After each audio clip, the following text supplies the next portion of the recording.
أذكركم يا إخوة بالتوكل على الله. سلموا قلوبكم لله، توكلوا على الله، اعلموا أن الأمر كله لله، والله عز وجل لا يعجزه شيء في الأرض ولا في السماء سبحانه وتعالى. والله جواد كريم يسمع أصوات الداعين لا يختلط عليه صوت بصوت، ويعطي كل واحد سؤله لا ينزل سؤل أحد إلى غيره.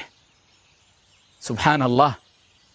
نتوكل على الله، والنبي صلى الله عليه وسلم يقول: لو توكلتم على الله حق توكله لرزقكم كما يرزق الطير،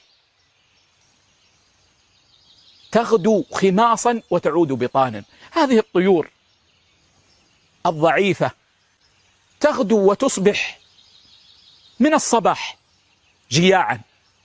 أنا أنظر إليها من الصباح وهي تأخذ رزقها فوق هذا الماء من الحشرات إلى الليل فتعود بطانا. من الذي رزقها؟ الله.